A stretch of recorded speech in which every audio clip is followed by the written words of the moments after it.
네, 현재 시간 2시 44분 지나고 있어요. 여전히 코스피는 0.9% 가깝게 내리고 있고요. 외국인과 기관 투자자들의 매도, 특히 기관이 또 오늘은 많이 매도하고 있네요. 이번 주에 연기금을 필두로 기관의 수급이 들어오는 듯 했지만 오늘 코스피 시장에서는 4,600억 원 넘게 매도하고 있고요. 코스닥에서는 외국인의 매도가 눈에 띄고 있습니다. 상승하는 종목들만 봐도 대장주, 무언가 좀 대장 섹터보다는 테마를 갖고 있는 종목들이 대거 랭크가 되어 있는데요. 앞서 이야기했던 기가비스도 있었고요. 그리고 카페24도 올라와 있습니다. 솔트웨어도 눈에 띄는데 오늘 그 시장 안에서 눈에 띄는 종목들 어떤 것이 있는지 특징주 점검해 보도록 하죠. 이정민 이사, 이건희 부장 나왔습니다. 어서 오세요. 안녕하세요. 안녕하세요. 네. 이렇게 테마성으로 움직이게 되면은 종목 고르기가 정말 어렵거든요. 그렇죠. 이걸 따라가자니 지금 내 포탄에서 무언가를 또 정리를 해야 되고 안 하자니 언제 내가 갖고 있는 종목으로 다시 또 시세가 돌아줄지 모르겠고 참 애매한 시장인데 그래서 준비를 해봤습니다. 세 가지 특징 주고요. 첫 번째부터 만나보시죠. 아마존의 AI 클라우드 강화 소식에 오늘 솔트웨어가 급등하고 있습니다. 조금 전에도 상승률 상위 랭크가 되어 있었는데 그 아마존 하면 원래는 전자상거래로 기억을 하지만 진짜로 그 안에서 돈이 되는 또 수익성이 있는 건 AWS 클라우드 사업부거든요. 여기서 1억 달러를 투자해 AI 센터를 설립한다라는 뉴스가 나왔어요. 그 소식부터 좀 정리를 해주시죠. 네, 시장에서는 굉장히 이제 아마존의 이번 발표에 굉장히 좀 좋게 좀 주가도 화답을 좀 한다는 모습을 좀 보여줬었습니다. 그러다 맞아요. 보니까 전일 미국 시장에서도 아마존이 4%대 상승하는 모습을 좀 보여줬었고요. 근데 저는 좀 체감상으로 이게 그 1억 달러이기 때문에 이제 우리나라 돈으로 환산을 좀 해봤더니 한 1,300억 정도 투자를 하는 거더라고요. 근데 요즘에 워낙 우리나라 주식시장에 들려오는 그 금액 단위 자체가 다 조 단위였다 보니까 그렇게 좀 큰 금액으로 안 느껴지더라라고 좀 말씀을 좀 드리고 싶고요. 네. 어쨌든지 중요한 부분은 아마존이 그동안 안 하고 있던 부분에 새롭게 뛰어든다는 부분을 우리가 좀 포인트로 생각할 필요가 있을 것 같고요. 그래서 AI 혁신센터를 설립하는 데 있어서 어쨌든지 MS와 구글보다는 조금 늦게 뛰어들었지만 아마존도 드디어 이제 참여하는 모습을 보였다. 그래서 그동안 이제 MS와 구글 대비해서 아마존이 관련되어서는 굉장히 어떻게 보면 클라우드 시장에서는 굉장히 좀 마켓쉐어가 높은 편이었지만 AI에서는 이제 어떤 모습을 좀 보일지 시장에서는 좀 이렇게 관망하는 모습을 많이 보여줬었는데 이번 발표로 인해서 본격적인 이제 빅테크 업체들이 전부 다 좀 뛰어드는 모양새를 보여주고 있다라고 좀 말씀드릴 수 있을 것 같고요. 그리고 또한 그 아마존이 아무래도 구글이나 MS에 비해서는 관련된 기술력이 좀 부족하다라고 시장에서는 좀 평가할 수 있겠죠. 그에 또 이제 어떻게 보면 CEO가 답하기로는 세 걸음 앞선 경쟁 주자들은 중요하지 않다. 어차피 이 경주는 10km 경주다. 그렇기 때문에 겨우 세 걸음 앞선 경쟁 업체들이 신경 쓰지 않는다라고 이야기를 하고 있습니다. 물론 뭐 아마존이 워낙 이제 돈이 많은 또 회사죠. 그러다 보니까 관련되어서 투자를 할 때 또 공격적으로 투자할 수 있는 그런 어떻게 보면은 자금력이 있기 때문에 또 그런 부분들을 시장에서는 바라보면서 이런 식으로 주가와 또 우리나라에도 아마존과 관련된 업체들이 오늘 좀 주가가 움직인 게 아닐까 이렇게 좀 말씀드릴 수 있을 것 같습니다. 저는 그냥 정말 소비자로서 네. 굉장히 작은 정보를 갖고 있는 저로서 클라우드는 네이버 클라우드를 주로 쓰고요. 그리고 구글에서도 또 쓰기도 하는데 이 클라우드 시장이 이런 개인들 말고 정말 B2B로 가거나 하면은 그 워낙 자료가 방대하잖아요. 그래서 먹거리도 좀 많다고 보거든요. AI 열풍 속에 클라우드에게도 기회가 와줄까요? 어떻게 보세요? 어차피 클라우드에게 기회가 오는 거는 뭐 당연히 올 텐데 네. 문제는 이제 그런 거죠. 아마존 발표 내용을 보면 기업형 클라우드에서 자체적으로 이제 기업이 사용하면서 자동적으로 AI가 그걸 학습하게 만들 거다라고 지금 얘기를 하고 있거든요.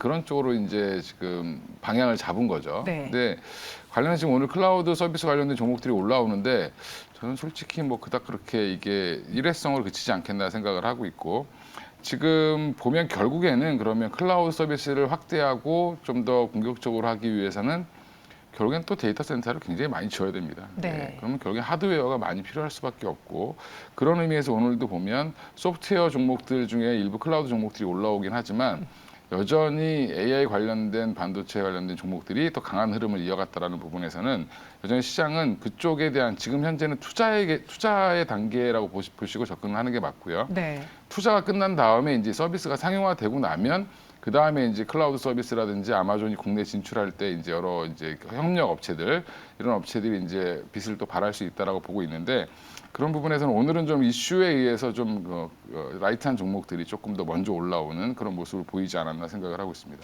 이 AI 열풍이 처음에 우리 시장에 들어왔을 때 당시 뭐 솔트 룩스라던가 솔트 룩스. 네, 그런 소프트 관련주들이 먼저 움직였었거든요.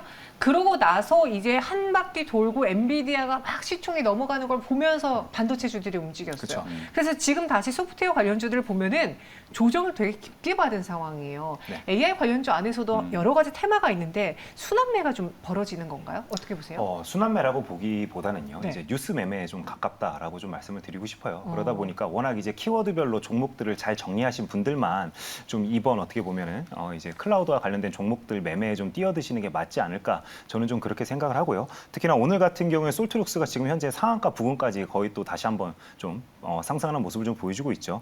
동사 같은 경우는 아마존의 그 AWS와 관련되어서 파트너십 체결한 이력이 있기 때문에 관련주를 엮이면서 이런 식으로 상한가 근처까지 오르는 모습을 좀 보여주고 있고요. 그리고 솔트웨어요. 네네. 네네. 그렇고요. 그다음에 이제 그 KINX나 아니면은 나무기술, 폴라리스 오피스 같은 종목들도 이제 오늘 장중, 그러니까 장 초반 때는 좀 상승하는 모습을 보여줬다가 나무기술과 폴라리스 오피스 같은 경우에 다시 좀 하락하는 모습을 좀 보여주고 있죠. 앞서서 이제 부장님께서 말씀해 주신 것처럼 워낙 이벤트 드리븐으로 강하게 움직이는 종목들이다 보니까 이런 식으로 장 초반에 그 강세를 유지하지 못하는 경우가 굉장히 많습니다. 그렇기 때문에 그런 부분들을 우리가 생각하면서 관련주 매매할 때는 좀 참고를 해야 된다. 특히나 최근에 이제 시황적인 부분을 놓고 봤을 때는 돈이 몰리는 곳에만 지속적으로 몰리는 모습입니다. 그렇기 때문에 순환매를 꿈꾸면서 또는 뭐 이등주 매매를 즐겨 하시던 분들은 조심할 필요가 있다라고 시청자 여러분께 좀 말씀을 드리겠습니다. 그 안에서 순환매라기보다는 아직 그 정도의 생태계가 구축되지는 않았고 그쵸. 뉴스성으로 움직이는 거다. 네네. 그럼 이 클라우드라는 뉴스와 함께 좀 주목해 볼 만한 종목이 있으니까 오늘 솔트웨어가 상한가까지 가기도 했는데 이 종목이 정말 찐수혜주인지 아니면 다른 클라우드 관련주가 있는지 궁금해지더라고요. 네, 일단은 솔트웨어 관련해가지고는 시청자 여러분들께 굳이 내 투자의 난이도를 높일 필요는 없다라고 좀 솔직하게 말씀을 드리겠습니다. 굳이 힘든 게 걷지 말자. 네. 네, 일단은 차트 잠깐 보면서 좀 말씀을 드린다라면은 기존에 또 솔트웨어 같은 경우에는 이제 한번 또 상한가를 갔다가 이런 식으로 개인 투자자분들에게 굉장히 좀 힘든 구간을 줬었죠. 그리고 최근 같은 경우에도 뉴스 매매와 관련되어서도 이렇게 수급이 들어왔다가 윗꼬리를 길게 만드는 모습을 좀 보여줬기 때문에 앞에서 한번 물렸던 분들이 지금 현재 탈출하는 구간이다라고 우리가 좀 생각하는 부분이 맞을 것 같습니다. 그렇기 때문에 데이 트레이딩을 굉장히 즐겨 하시는 분들이 아니라면은 굳이 내 예수금을 관련된 이제 섹터에 좀 투자하기에는 좀 부적합하다라고 좀 말씀을 솔직하게 좀 드리겠고요. 그나마 이제 제가 봤을 때는 KINX가 현재 가장 그러면 실적과 동반되어서 좀 상승하는 모습을 좀 보여주고 있습니다. 동사는 지금 현재 내년에 이제 데이터 센터가 과천에 완공 예정입니다. 그렇기 때문에 특히나 B2B의 동사가 관점을 좀 가지고 있는데요. 워낙 이제 네트워크 회선과 관련되어서는 고객사가 선택할 수 있도록 하는 게 동사의 좀 강점입니다. 그러다 보니까 이제 고객사 입장에서는 다양한 옵션을 제공한다라고 좀 느낄 수 있는 부분이 있다 보니까 동사 같은 경우 올해 상반기보다는 하반기 때 특히나 실적이 좀 개선되는 모습을 항상 좀 보여줬기 때문에 이 두 가지 포인트를 가지고 동사에 그나마 클라우드와 관련된 종목들에서는 좀 투자를 해보자. 이 외 종목들은 대부분 다 이제 우하향하는 추세를 좀 그리고 있다라고 말씀을 좀 드리겠습니다. 맞아요. KINX 많이 언급을 하시더라고요. 네. 이 종목을 눈여겨보겠다. 이건희 부장님은 앞서 그 클라우드에 대해서 그래 이 역시 충분히 필요한 거긴 하고 성장할 건 맞는데 결국 그로 인해서 주식시장에서 움직이는 건 반도체다라고 했잖아요. 그렇죠. 그럼 오히려 반도체 쪽을 보는 게 더 적합하다 보십니까? 결국에 뭐 클라우드 서비스 하려면 데이터 센터 대규모로 져야 되고요. 네.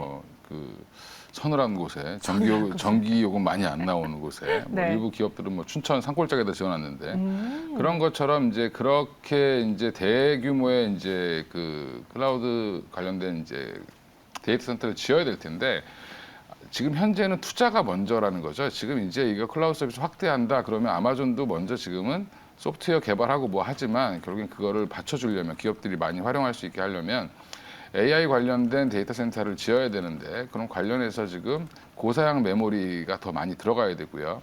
또 DDR5의 전환까지 같이 이어져 있기 때문에 지금 결국에는 이제 하드웨어 쪽 지금 반도체에 어떻게 보면 저는 회복기에서 이게 플러스 알파로 작용하면서 좀 더 빠르게 올라가는 한번 이제 반도체가 사이클을 타지만 네. 사이클이 항상 한참 오버된 한 시기가 있었습니다. 그때 보면 그게 데이터 센터의 그 엄청난 양이거든요. 그렇죠. 그런 부분들이 다시 한번 도래할 수 있다는 부분에서는 그냥 반도체 D램 관련 전반적으로 다 보시는 게 좋지 않겠나.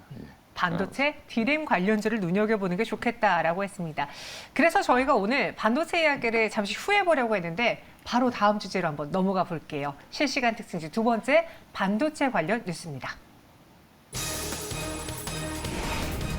반도체 후공정을 주목하라. 숨고르게 끝낼 기대주는 무엇이 있을까요? 방금 이건희 부장님이 언급을 했고요. 또 그와 관련된 종목을 눈여겨보자라고 했는데 제가 더 깊게 들어가지 않았어요. 왜냐? 여기서 말하려고요. 네.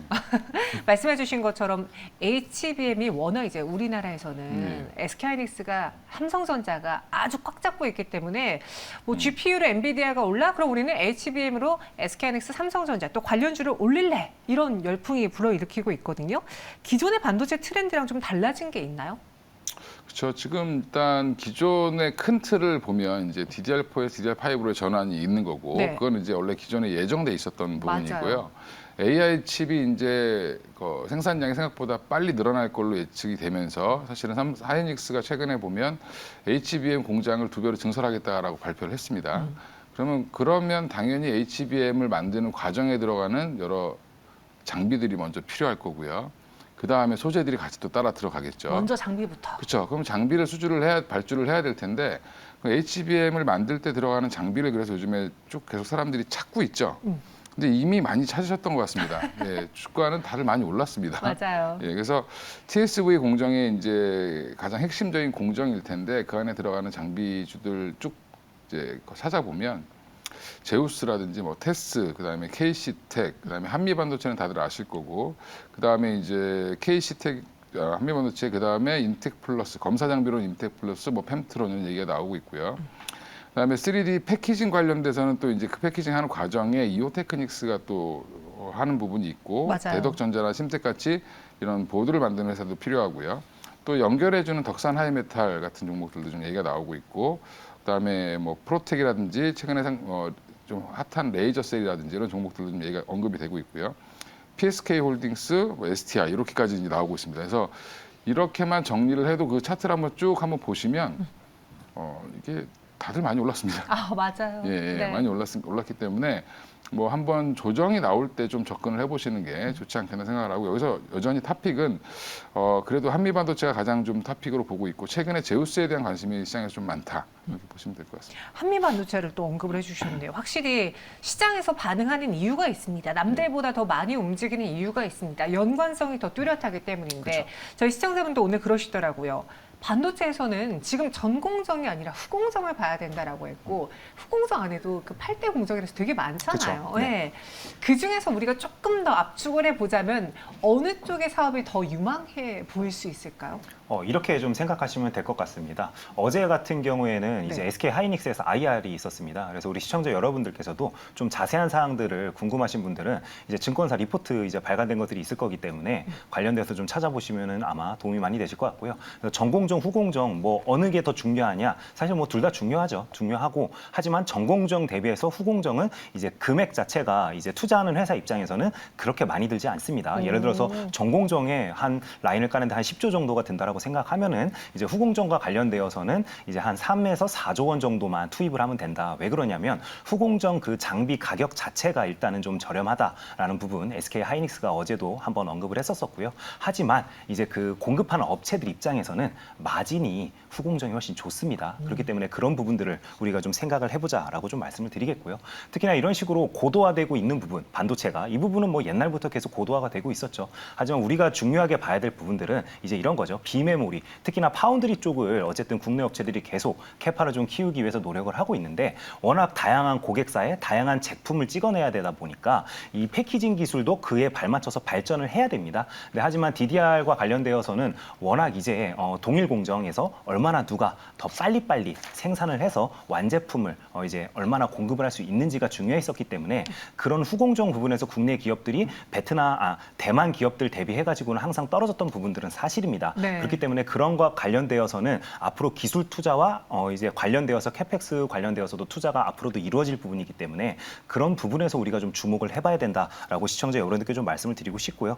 특히나 후공정과 관련되어서도 이제 소모품이 굉장히 좀 중요하다라고 좀 말씀을 드리고 싶습니다. 이 소모품과 관련되어서는 워낙 이제 마진이 높기 때문에 관련되어서 소모품을 얼마나 업체들이 납품하고 있는지도 우리 시청자 여러분들께서 좀 한번 살펴보시면 좋지 않을까 이렇게 좀 말씀을 드리겠습니다. 오늘 두 분을 모신 이유는요. 반도체 후공정이 중요한지 물어보려고 모신 건 아닙니다. 왜냐? 이건 다 알거든요, 이제. 저희 자상나이도 보이지만 숨고르기 끝낼 기대주라는 게 가장 큰 주제거든요. 말씀해 주신 한미반도체 그리고 이전에 저희가 언급했던 이수페타시스 숨고르기가 없습니다. 거의 뭐 하루 쉬면 그 다음날 급등하고 이런 식으로 못 따라가는 종목이 많은데 그 외 후공정 관련주들의 차트를 쭉 보니 고가권에서 횡보 혹은 숨고르기를 보여주는 종목들이 꽤나 있더라고요. 그 안에서 좀 먼저 빠르게 이 숨고르기를 끝낼 만한 기대주 각각 한 종목씩 뽑아 주시겠습니까? 거의 뭐 점쟁이가 되라고 하는 거랑 똑같은 건데 네네. 사실은 이렇게 예. 매몰차게 해야 돼요. 네. 예. 일단 이수페타시스나 이런 종목들 좀 접근하기 좀 어려우실 텐데 이런 종목들은 사실은 빠지는 날 그냥 사시면 됩니다. 맞아요. 그 예. 말을 한 10번 말씀해 주셨는데 예. 진짜 맞더라고요. 예, 빠지는 날 사시면 되고 지금 당분간 뭐 조금 더 이어가지 않겠나. 근데 이제 상승폭은 둔화될 가능성이 높습니다. 많이 올랐기 때문에 이스페타시스 조금 좀 지금은 매매 자신 없으신 분들은 들어가시기 좀 힘들 것 같고요. 한미반도체는 제가 이제 저도 매매를 해보면 사실은 변동성이 생각보다 큽니다. 한미반도체가. 근데 이제 한미반도체가 음봉이 나온다든지 장중에 한번 크게 밀리는 경우가 있는데 네. 그럴 때 오히려 기회를 잡고 하면 일단은 처음에 한 2, 3%라도 수익을 내고 시작할 수 있다. 그러면 한미반도체를 그러면 사가지고 트레이딩을 하실 거냐? 트레이딩하기 좀 굉장히 어렵습니다. 그러니까 차라리 조금 끌고 간다. 당분간 한미반도체는 조금 더 탄력이 있을 거라고 보고 있고요.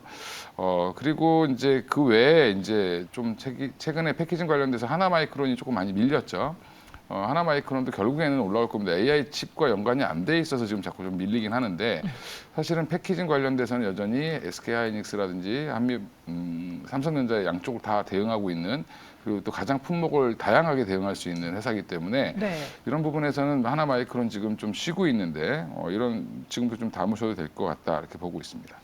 하나마이크론이 지금 살짝 쉬고 있는데 이 역시 숨고르기가 곧 끝날 것 같다라고 이야기해 주셨고 그 외에 뭐 SP반도체, 아미코전자, ISC도 같이 쉬고 있거든요. 네. 하나마이크론에 또 대적할 만한 관심주 골라주시죠. 네, 제가 봤을 때 최근에 어쨌든 이제 삼성전자 납품사들보다는요, 확실히 SK 하이닉스와 연계된 종목들이 훨씬 이제 그 수익률이 좋은 경우가 대부분입니다. 네. 그렇기 때문에 우리 시청자 여러분들께서도 SK 하이닉스와 좀 관련된 종목들 위주로 좀 포트를 압축을 하자라고 좀 말씀을 드리고 싶고요. 뭐 대표적으로는 당연히 이수페타시스도 우리가 뽑을 수 있을 것 같고, 그다음에 오늘 같은 경우는 지금 현재 테크윙이 굉장히 장 초반에 이제 좀 급등하는 모습을 좀 보여줬습니다. 지금은 좀 윗꼬리가 길게 좀 달리는 모습을 보여주고 있는데 오늘 아무래도 좀 뉴스가 있다 보니까 이런 식으로 좀 윗꼬리가 달렸지만 저는 결국에는 추세적인 상승을 할 것으로 이제 좀 생각을 하고 있습니다. 앞서서 제가 이제 좀 말씀드렸던 부분 중에 동사 같은 경우에는 SK 하이닉스, 그다음 마이크론, 그다음 키옥시아 등 고객사가 좀 다변화되어 있다는 측면도 좀 강점으로 좀 생각할 수 있을 것 같고요. 특히나 그 제가 소모품과 관련되어서 시청자 여러분들께 그 고마진이기 때문에 관련된 종목들 좀 압축을 해보자라고 좀 말씀드렸죠. 동사가 전형적인 소모품으로 마진을 많이 남기는 회사입니다. COK라고 해서요. 그 쉽게 말씀드리면은 그 반도체 칩을 담는 트레이입니다. 근데 항상 그 DDR4로 이제 전환이 될 때, 그러니까 DDR3에서요. 그때도 동사가 굉장히 영업이익을 잘 냈었습니다. 근데 이번에도 어쨌든지 뭐 SK 하이닉스도 그렇고 마이크론도 그렇고 지금 DDR5와 관련된 설비 투자를 지속적으로 하겠다라고 회사에서 좀 밝히고 있죠. 그렇다면은 당연히 반도체 칩을 담는 트레이 같은 경우에도 교체를 해야 되겠죠. 그렇다면 당연히 동사가 이제 좀 수혜를 좀 많이 입지 않을까. 저는 좀 그렇게 좀 생각을 하고 있고요. 그러다 보니까 2022년도 같은 경우에는 동사가 고실적임에도 불구하고 아무래도 그 시황 자체가 안 좋았기 때문에 추세적인 하락을 그렸습니다. 근데 하지만 이제 어느 정도 저점을 이제 다지고 다시 추세 상승을 하는 그 초입 구간이 있다라고 저는 좀 생각이 되기 때문에 단기 트레이딩보다는 이제 어떻게 보면 좀 수익 매매 관점으로 접근을 해보자라고 시청자 여러분께 좀 말씀드리겠습니다. 네, 단기 트레이딩보다는 스윙 네. 관점으로 테크윙을 또 관심지로 꼽았습니다. 숨고르기가 끝낼 만한 두 가지 종목으로 정리해봤고요. 마지막 특징주 만나보겠습니다. 분명히 태양광 벼 든다 했는데 여전히 부진한 하나솔루션 이거 어떻게 해야 될까요? 신재생 에너지 성장성 밝습니다. 그리고 최근에 뭐 태양광도 바닥을 보인다라고 했고 미국 IRA 수혜주로도 꼽혔고 신재생 사업의 수익성도 개선되고 있다고 하는데 지금 좋아지는 건 맞죠? 좋아지는 건 맞는데 네. 가격이 떨어지고 있습니다. 도대체 왜 이렇게 아이러니할까요? 일단 태양광이 지금 태양광 시장을 좌지우지하는 건 사실 중국이고요. 네. 전 세계 소비량의 거의 90%를 지금 중국이 지금 소화를 하고 있는데 여전히 지금 공급 과잉기로 지금 보고 있고 그래서 모듈 가격이라든지 셀 가격이 지금 계속 떨어지고 있습니다. 그러니까 물론 이제 그 폴리실리콘 가격도 떨어지고 있죠. 폴리실리콘 가격은 더 떨어지는 거는 어쩔 수 없는 부분인데 이런 부분에서 셀 모듈까지 같이 떨어지니까 사실은 좀 뭐 하나솔루션 입장에서는 안 좋죠. 안 좋은데 이러다 보니까 지금 신재생 에너지에서 탑픽은 풍력으로 지금 가고 있고요. 맞아요. 네, 대규모 단지를 이제 하기 때문에 프로젝트 한번 정해지면 쭉 가는 거고 사실 태양광은 약간 좀 지역적으로 설치가 되다 보니까 이런 부분들이 좀 있다라고 보시면 되는데 그래도 좀 고무적인 거는 여전히 미국 내에서는 타이트한 상황이다 공급이. 그런데 언제까지 타이트할 거냐? 2026년까지는 계속 쇼티지라고 얘기합니다. 그러면 하나솔루션이 미국에 지금 공장 증설하고 있고 여러 가지 지금 하고 있는데 미국 내에서도 지금 마켓시어도 크죠. 그러면 결국에는 좋아질 텐데 이제 시간의 문제다. 결국에 이렇게 보시면 될 것 같고요. 지금 한마디로 센치가 좀 안 좋은 거죠. 그러니까 우리가 리튬 관련주들 보면 중국에서 그 탄산 리튬 가격이 떨어지면 빠지고 올라가면 올라가고 막 그런 것처럼 지금 약간 셀 모듈 가격이 좀 많이 좀 정체되어 있고 떨어지고 있다. 이런 부분들 때문에 어떻게 보면 하나 큐셀 이제 하나솔루션의 자회사인 하나 큐셀 같은 경우는 조금은 이제 팔아도 별로 남는 게 없는. 네. 그러다 보니까 생각보다 주가가 좀 지지부진하고 오늘 오히려 더 빠지는 그런 모습이 보였다. 그리고 이제 신재생을 투자하는 쪽에서는 태양광을 팔고 당분간은 풍력으로 가는 게 낫지 않을까 뭐 이런 생각도 할 수 있다라고 보고 보시면 될 것 같습니다. 그래서 풍력은 상대적으로 버텨주거나 혹은 상승하는 종목들도 눈에 띄는데 하나솔루션이 이렇게 부진합니다. 이럴 때 참 개인 투자자분들이 도대체 어느 장단에 내가 춤을 춰야 되나 고민스러울 수밖에 없어요. 하나솔루션에 대한 투자 의견 마지막으로 정리해 보면서 많은 분들이 애증의 하나솔루션이라고 하거든요. 그래서 그냥 기다려온 게 아까워서 버텨보겠다라는 분들이 있는가 하면 아니다. 그래도 버티면 분명히 이 기업은 살아날 테니 나는 기분 좋게 기다려보겠다라는 분들이 계세요. 어느 쪽이 맞을까요? 저는 솔직하게 항상 좀 말씀을 드리려고 노력을 하는데요. 네. 제가 하지 않는 매매 방식에 대해서는 언급을 잘 하고 싶지가 않습니다. 근데 제가 항상 말씀드리죠. 시총이 큰 종목일수록 주가가 역배열 상태일 때는 예수금을 투입하지 않는 게 맞습니다. 실적 좋다고 주가가 다 오르면은 그건 한국 주식시장이 아닙니다. 네, 그런 투자는 미국 주식시장에서 하시면 될 것 같습니다. 제가 항상 말씀드려요. 그런 분들이 2022년도에 대거 예수금을 많이 잃었습니다. 그래서 그 부분 우리가 꼭 기억할 필요가 있고요. 동사 같은 경우도 지금 보시면은 주가가 역배열 상태입니다. 그렇기 때문에 지금 개인 투자자분들은 전혀 관련된 종목을 보지 말자라고 좀 말씀을 드리겠고요. 특히나 그 예수금이 한정적이죠. 대부분의 개인 투자자분들은 1,000만 원에서 5천만 원 사이가 제일 많습니다. 그럴수록 선택과 집중을 해야지 내 예수금이 불어난다라고 좀 솔직하게 말씀을 좀 드리고 싶고요. 마지막으로 정부에서 지금 현재 태양광과 관련되어서도 어쨌든 이제 조사를 한다라고 지속적으로 이야기를 하고 있죠. 어느 정권이든 에너지 아젠다라는 게 있습니다. 근데 동사 같은 경우에는 어쨌든지 태양광과 관련되어 있기 때문에 네. 원전 테마주가 아니죠. 그렇기 때문에 그런 부분에서도 감점 요인이 된다라고 말씀을 좀 드리겠습니다. 하나솔루션에 대해서 굳이 여기에 시간을 들이지 않겠다라고 했고요. 이건희 부장님도 똑같으세요? 갖고 계신 분들은 기다리시는 게 맞고요. 안 갖고 계신 분들은 굳이 뭐 급하게 사실 필요는 없다. 그럼 풍력은 괜찮아요? 풍력은 지금 추세가 좋죠. 좋고 이제 프로젝트들이 계속 나오고 있기 때문에 특히 이제 유럽 쪽에서 최근에 신재생 에너지 비율을 높이겠다라고 하면서 거기에 이제 풍력이 주로 이제 포진될 가능성이 높고요. 그런 부분들은 긍정적으로 좀 보시면 될 것 같고요. 45%까지 뭐 지금 올리겠다라고 했으니까 2030년까지 네. 그런 부분들 때문에 모멘텀을 받고 있고 국내 풍력 업체들은 대부분 뭐 CS윈드도 그렇고 이런 SK오션 플랜트도 국내보다는 지금 해외에서 대응을 하고 있기 때문에 오히려 이제 국내 시장보다는 해외 쪽에서의 프로젝트의 어떤 움직임 이런 것들이 더 영향을 많이 받는다. 그럼 최근에 CS윈드 안 보셨던 분들 보시면 그냥 꾸준히 올라왔습니다. 그렇게 보시면 앞으로는 좀 그쪽에 조금 집중을 하고 태양광은 다시 한번 이제 추세가 돌 때 그때 보셔도 늦지 않겠다 생각하고 있습니다. 현구간 하나솔루션이 자꾸 주가가 밀린다고 비중을 늘릴 타이밍은 아닌 것 같아요. 추세가 바뀔 때까지 기다려 보시는 게 좋을 것 같고 신재생 에너지에서 지금 핫한 거는 태양광보다는 풍력이다 라고 정리했습니다. 두 분 여기서 인사드리죠. 설명 고맙습니다. 감사합니다.